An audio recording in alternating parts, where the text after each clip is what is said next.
Hello everyone, welcome back to my channel. আশা করি তোমরা সকলে খুব ভালো আছো। আজকে আমি একটা নতুন রেসিপি নিয়ে এসেছি, সেটা হলো নারকেলের বড়া রেসিপি।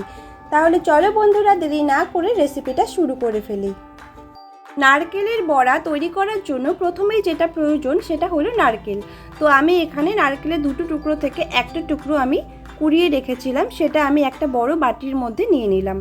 এবারে আমি এর মধ্যে অ্যাড করব লঙ্কা কুচি। ঝালটা আপনারা আপনাদের পছন্দ অনুযায়ী কম বেশি করে নিতে পারবেন। এবারে আমি দিয়ে দেব স্বাদ মতো নুন, হাফ চামচেরও কম দিয়ে দেব হলুদ গুঁড়ো। এই রেসিপিটা খুব সাধারণ হলেও খেতে কিন্তু খুবই টেস্টি। এটা কিন্তু গরম গরম ডাল ভাতের সঙ্গে ভীষণ ভালো লাগে খেতে। এবার চাল বাটা আমি দেব এখানে। আপনারা যদি চাল বাটা না দিতে পারেন তাতে কোনো অসুবিধা নেই, চালের গুঁড়োও ইউজ করতে পারবেন। 1 টেবিল চামচ চাল বাটা দিয়ে দিলাম, পরে যদি প্রয়োজন হয় তখন আবার দেব। হাফ চামচ কালো জিরে দিয়ে দিলাম। এখন যে উপকরণটা দেব সেটা হলো বেসন। তো বেসনটা এখানে আমি 2 থেকে 3 টেবিল চামচ ইউজ করব। প্রথমে আমি 2 টেবিল চামচ দিয়ে দিচ্ছি, পরে আমি প্রয়োজন হলে আবার অ্যাড করব। কিন্তু বেসনটা খুব বেশি হলে কিন্তু খেতেও ভালো লাগে না, তো সেজন্য প্রথমে 2 টেবিল চামচ দিচ্ছি, পরে প্রয়োজন হলে আবার দেব। এবারে হাত দিয়ে সমস্ত কিছুকে একসঙ্গে ভালো করে মাখিয়ে নিতে হবে। তো প্রথমে আমি জলটা দেব না, আগে ভালো করে মেখে নেব, তারপর যদি জলের প্রয়োজন হয় সামান্য একটু জল দিয়ে আমি আবারও মেখে নেব। এটা কিন্তু একদম এরকমই থাকবে, এটা কিন্তু পাতলা হবে না। আমার আরেকটু চাল বাটার প্রয়োজন ছিল, তো আমি আরেক চামচ মতো চাল বাটা নিয়ে নিলাম।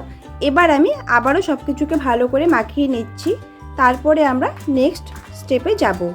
তো এই রেসিপিটা আপনারা যারা এখনও ট্রাই করেননি অবশ্যই একবার ট্রাই করুন, আশা করছি ভীষণ ভালো লাগবে। এটা কিন্তু সন্ধেবেলার স্ন্যাক্স হিসেবেও কিন্তু যায়, মানে মুড়ির সঙ্গেও কিন্তু আপনারা খেতে পারেন। মাখাটা একদম রেডি। তো এবার আমরা কড়াই বসিয়ে দিয়েছি, কড়াইয়ের মধ্যে দিয়ে দিচ্ছি 2 টেবিল চামচ সাদা তেল। তো তেলটা ভালোভাবে গরম হলে আমি বড়ার আকারে সবগুলো বড়া এক এক করে তেলের মধ্যে ছেড়ে দিচ্ছি।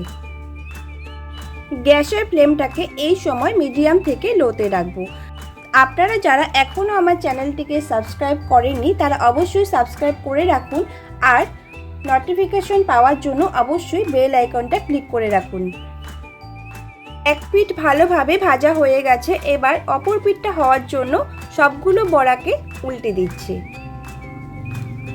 রেসিপিটা সত্যি খুবই খেতে ভালো হয়, আমি তো খেতে খুবই ভালোবাসি। মাঝে মধ্যেই কিন্তু বাড়িতে এই রেসিপিটা আমরা করে থাকি। তো আমার সবগুলো বড়া ভাজা হয়ে গেছে, আমি একটা প্লেটের মধ্যে কিন্তু এক এক করে সবগুলো বড়া নামিয়ে নিচ্ছি।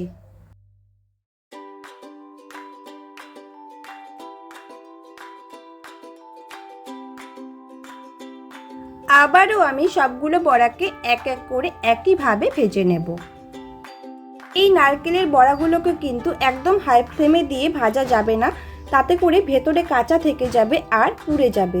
তো মিডিয়াম থেকে লোতেই ভাজার চেষ্টা করবেন, তাতে করে বড়াগুলো খুব সুন্দর হবে আর খেতেও কিন্তু খাস্তা এবং মুচমুচে হবে। তো আমাদের আজকের রেসিপি কিন্তু তৈরি হয়ে গেল। তো রেসিপিটা কেমন লাগলো অবশ্যই আপনারা কমেন্টে জানাবেন, আর ভালো লাগলে অবশ্যই একটা লাইক করে দেবেন। তো আজকের মতো ভিডিওটা এ পর্যন্ত। আপনারা খুব ভালো থাকুন এবং সুস্থ থাকুন।